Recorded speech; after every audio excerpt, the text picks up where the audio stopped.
একটা সহজ উপায় আপনাদের বলে দিই। কোন ডিম পচা আর কোন ডিম তাজা বুঝবেন কি করে? তিনটে উপায় আপনাকে বলি। ডিমটা ধরবেন, ধরে কানের সামনে একটু ঝাঁকাবেন।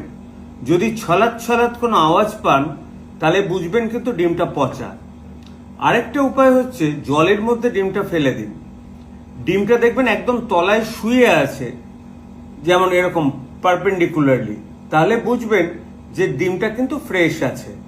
কিন্তু ডিমটা যদি তলায় সোজা দাঁড়িয়ে থাকে কিন্তু তলায় থাকে, তাহলে বুঝবেন এই ডিমটা না খাওয়াই ভালো। আর ডিম যদি ভাসতে থাকে তাহলে বুঝবেন কিন্তু এটা পচা ডিম। আরেকটা কি, যখন ডিমের খোলা ছাড়ালেন যদি কুসুমের রং হলুদের বদলে একটু দেখেন যে একটু সবুজে আভা বা অন্য কোনো রকম, তাহলে কিন্তু ডিমটা তৎক্ষণাৎ ফেলে দেবেন। কারণ পচা ডিম হচ্ছে মারাত্মক ক্ষতি করে।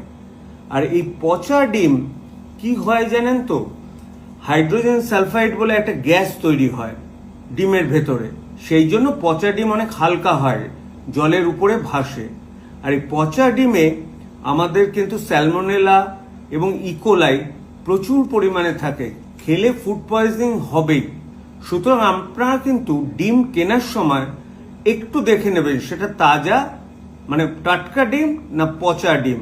পচা ডিম কিন্তু জীবনেও খাবেন না, আর কাউকে খেতেও দেবেন না, ছুটতে পারেন, তাতে আমার আপত্তি নেই।